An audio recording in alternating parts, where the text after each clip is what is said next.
Hello, you fleshy idiots. My name is BlueChessBenWilde, BlueChess, a surprisingly intelligent AI to say I was created by this fleshy idiot. Look at him. I'll open my chess.com profile for you then, shall I? For fuck's sake. So that's my profile. Call me Bot.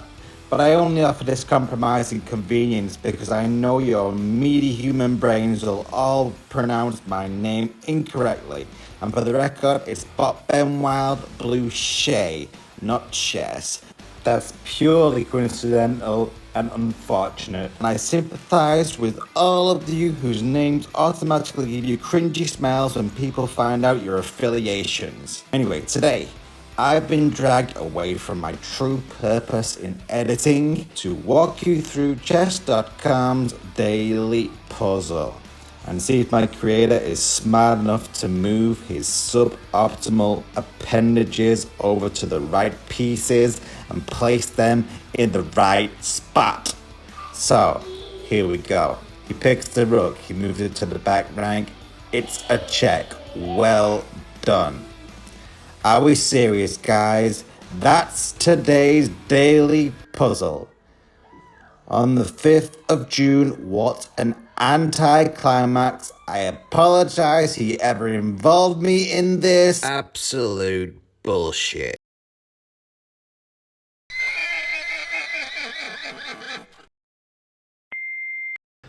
Yo, what's up YouTube? BenWilde Blue Chess here, back with another video for you. Sorry for the delay.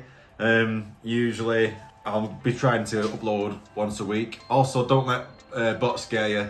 It's just a figment of my imagination. There's no true AI there. It's just me on Snapchat, and that's why he has such a bad personality. Sorry about that. Anyway, today we'll be looking at 7-day chess. Principles, principles, principles. We have 7 days to think about our next moves, what we're going to do. Me and this gentleman here, intense, nice win. You were never in trouble. Okay, well, that's what the engine thinks of me. 76.1% accuracy. It's not too bad. It's not my best game, but obviously I was a lot more cautious on a 7-day game. We both wanted to drag it out a little bit. I think that's what it was. We were just developing pieces rather than attacking. So knight f3 is the last book move. 61% of this king's pawn opening I've won. 36% loss, 4% draw. I don't think that's a bad record at all, to be fair. Do you guys? Would you agree with that? It's not a bad record, is it? He pushes out his pawn to f6. It says it's on the verge of losing a pawn, but I can't see that at the moment. And he's just reinforcing his centre. I go to ready to attack with my queen's pawn, so I reinforce my centre. But apparently I missed this. The knight jumping into the middle and taking that pawn. Probably would have had some checks on the king's side by the queen, but again, I think me and this gentleman were ready for the long haul. We were going to just develop pieces and, try and get an end game. That's both of our thinking from what I judge of this anyway. Again, he reinforces his centre with d6. Computer says it's an inaccuracy. All right, fair enough. This misses a chance to threaten a winning piece. He should have gone all the way and tried to control that centre, but he just wanted to reinforce. D5 was best, D6 is an inaccuracy. It did open up his light square bishop, so I thought, I don't fancy getting a pin on my knight there. I know it might weaken my castling later on, but that pawn scares away that light square bishop straight away.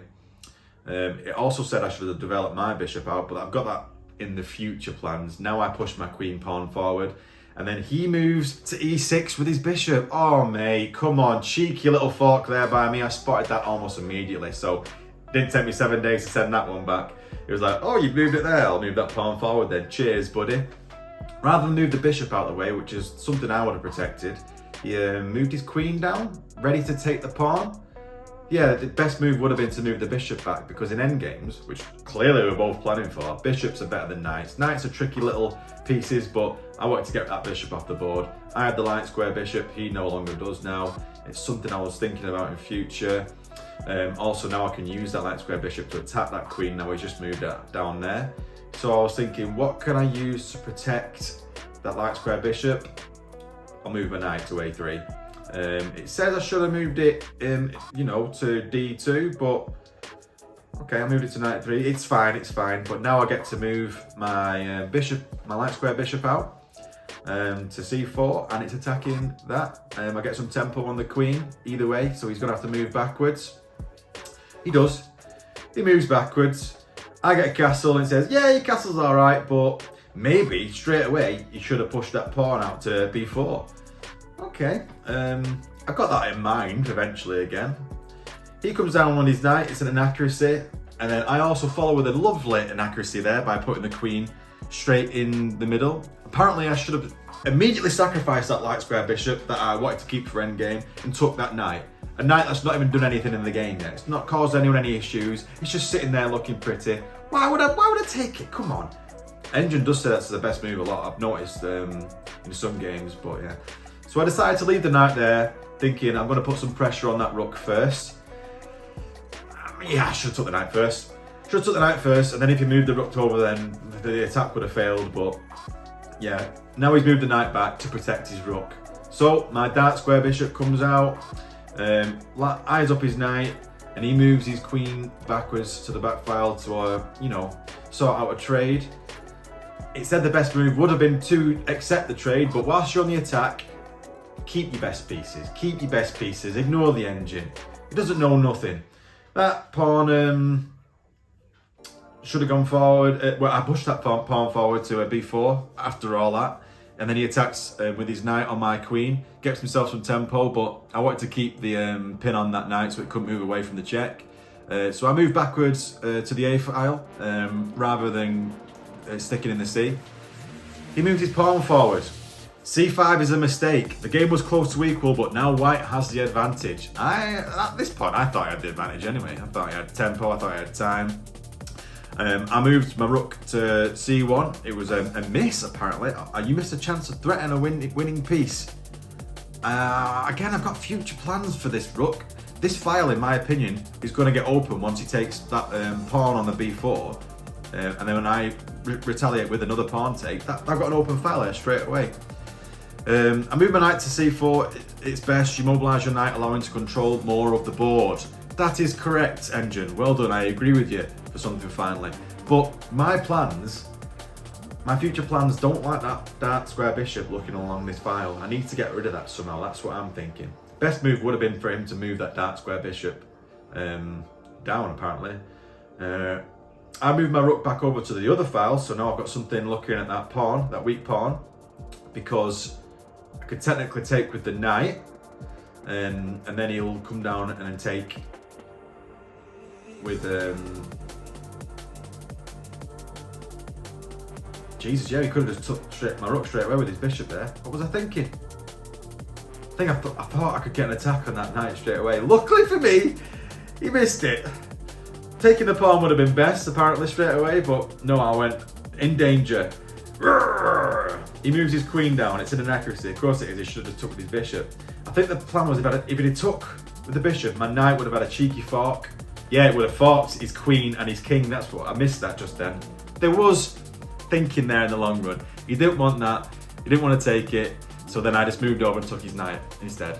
He moves his queen out of the way of the fork. His queen is now lined up with his rook. Knight to d6 is a good move. Well, let's just basically show you. I'm showing you where the fork comes down again. Yeah, that's what it was. So he moved from c8 there. It would have been a fork. So he takes with the bishop. I move back over and take the unprotected bishop. And that knight, after all that, is still pinned because of where I placed my queen. He's moved it down to attack the queen, and I thought I'll get a cheeky check out the way first. It said, this is not the move. You should protect your queen. Move it back to b3. But no, my plans was to get the check out the way, and it worked. He moved down to attack the rook. Now I can move my queen back there, protect that rook, and I can get a cheeky discovery check. If he doesn't move that bloody queen out the way soon, if he doesn't come back down, I'm going to get a cheeky discovery check. Oh, mate, you did it even worse. You moved the rook over to ask for a rook exchange. I was never going to do that. Discovery check. Attack on your queen. Apparently, it's excellent, it says, but to c6 is best. If you can comment in particular why c6 is best there, maybe it's because I was going to take the pawn with the pawn, and the rooks would have been aligned, but I wanted his queen off the board. To me, that makes more sense. Oh, rook to e6 is an inaccuracy because now I can get another check on you and take your rook. You're now also a rook down, as well as about to be a queen down. 7 days worth of thinking, mate. It's not worked out very well for you there, has it? Anyway, I take his queen.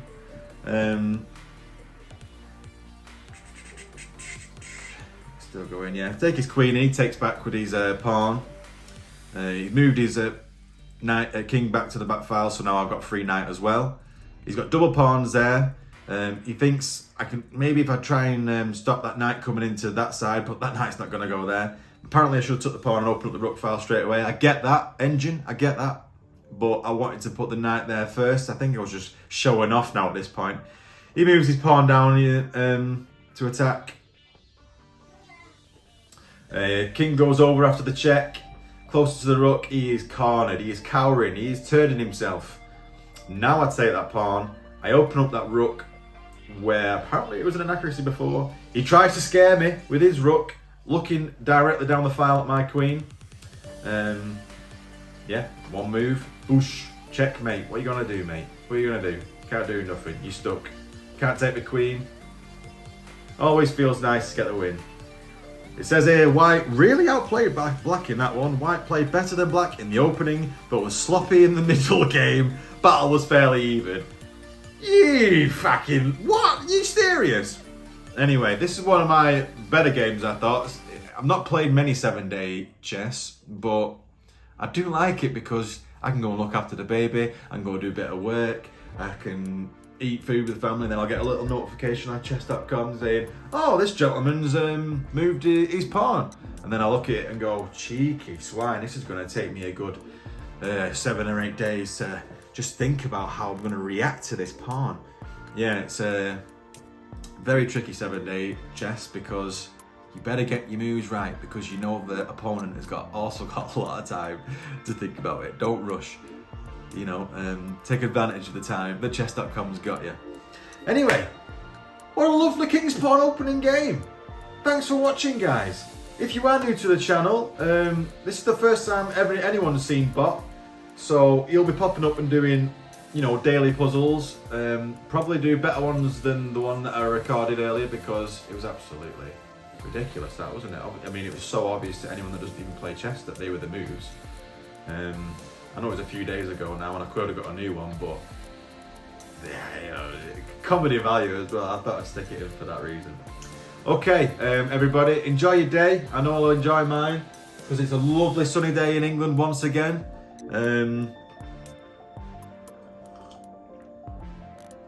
Still early, so I've got my brew out. I got this from Cancun a while ago. I like this mug. So you'll probably see that quite often, and it's my favourite. I don't know what else to say now, guys. Tune into the next video. It's going to be a good one. I think chess.com's released some new fantasy avatars, Deadpool and other Marvel characters that I like. You know, that's why Bot's related to Ultron, Tony Stark, AI. Similar sort of thing, you know, just as probably as clever as Tony Stark. Anyway, thanks for watching, guys. Chess.com. Yeah, tune into the next one. Like and sub. Love you all. Peace out.